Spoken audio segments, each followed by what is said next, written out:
Hi everyone, welcome to my channel Cheeky Journals. I'm Tracy and today I'm going to cover my Dylusions art journal, which I think is about time.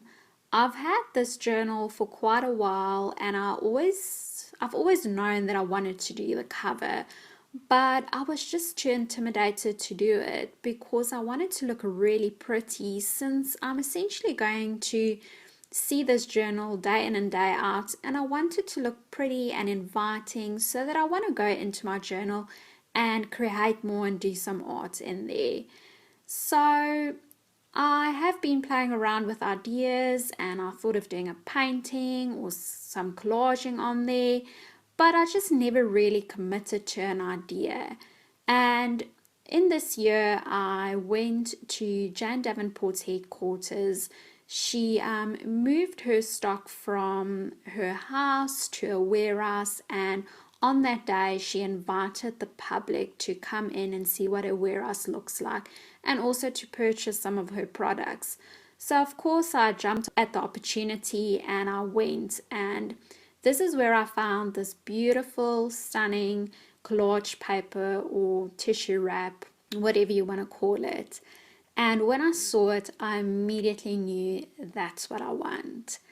So I do have a video about visiting her headquarters and a whole video of what I purchased on that day. So I'll link it down below if you would like to have a look at it.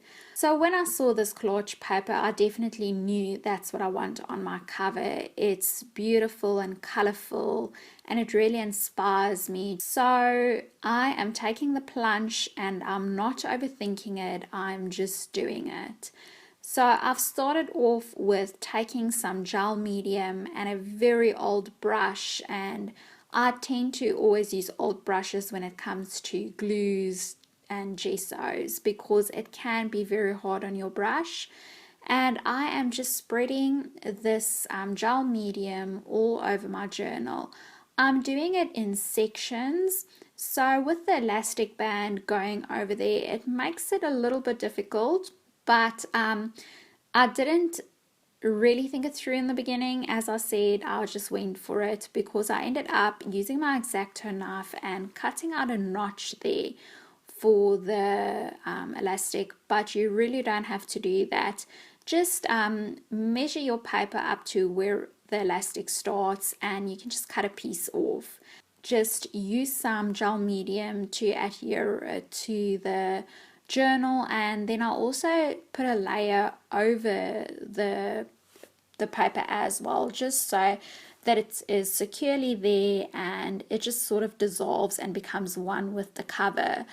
And I am just aligning up those two papers so that they meet up perfectly, and I make sure I get a lot of gesso between those nooks and crannies and where those two papers meet, just to make it look more cohesive, and also you don't really pick up too much on that line when you put more glue down. So when you are doing this process, you will notice that some air bubbles will form.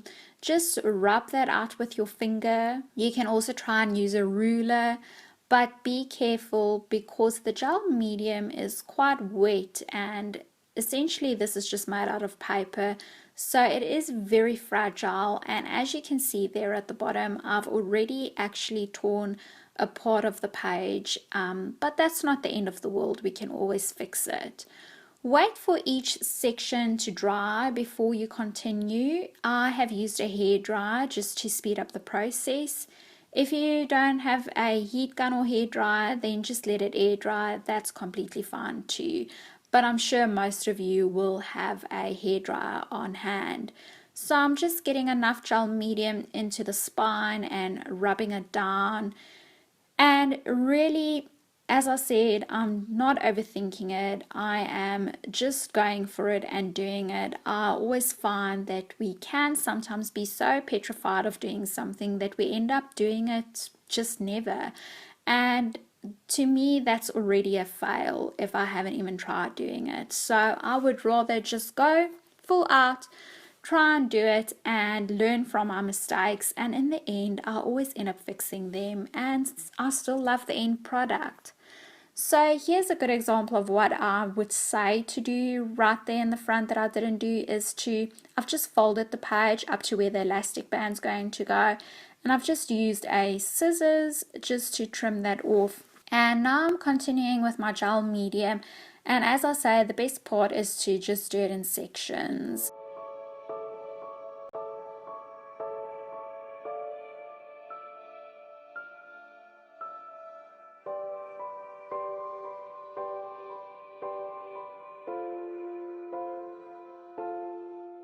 So I'm just trying to rub out the air bubbles there before I add the gel medium over the top. You are never going to get out all the air bubbles. That is something that's always going to be there. I don't know, maybe you've got luck or a different technique and you get them all out, but there will always be, I always found that I always end up having like a few bits and pieces here and there. But I actually love it because it's adding texture to the cover and it just makes it look very interesting. So that texture really doesn't bother me. Continuing with the last bit, and I've just added some gel medium there at the bottom, rubbing it down like I did with the front, and when I'm happy with all the air bubbles that I got out, then I'm going to go over it with some gel medium.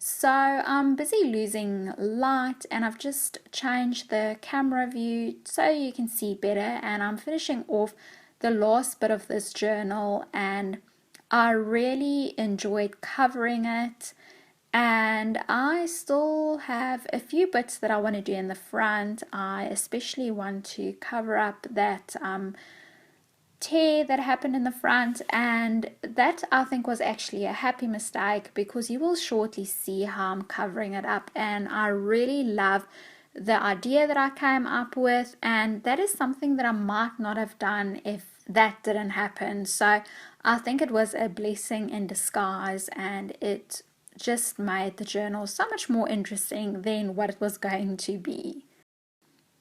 So at this point, when everything's dry, I'm just using an X-Acto knife and I'm trimming off all the excess paper. Now it can be a little fiddly around the corners, but just continue with it and eventually it will come loose, and it doesn't have to look perfect. You can also try and use a scissors. It's just not always the best option because I find that you can't go so close with the scissors to the edge as you can with an X-Acto knife, but that is definitely an option that you can try if you prefer using scissors. I am also just using a craft or cutting mat under it to protect my table, and when all the excess paper's off, this is the end result, and now I'm going to work on the front part of the cover to just make it look a little bit more inviting and add more layers to it. So I've decided to use alphabet stamps, and I'm going to stamp out the word art journal on it.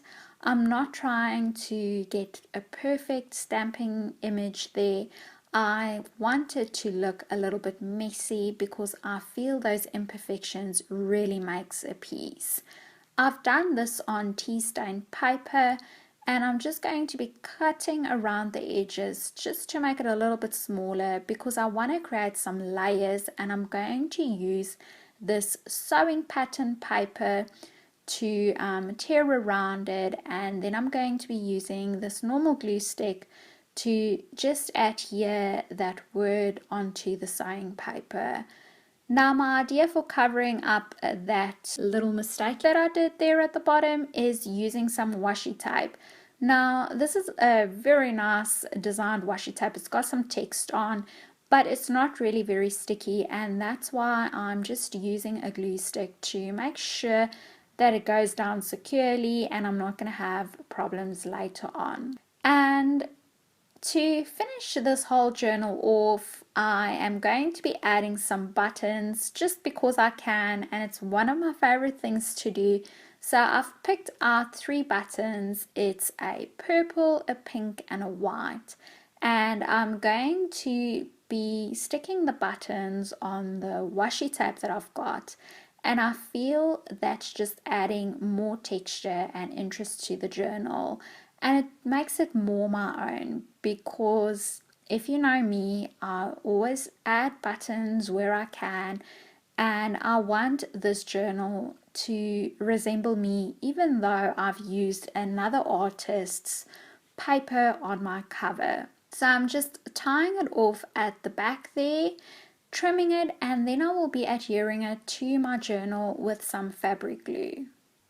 So I really love the end result and how it all came together, and I'm so glad I've decided to just bite the bullet and cover this journal for good, and I can't wait to create more art in there, and it really feels inviting. I just want to pick it up and start. Thank you so much for watching this video. I hope you've enjoyed it, and I'll see you in my next one. Bye!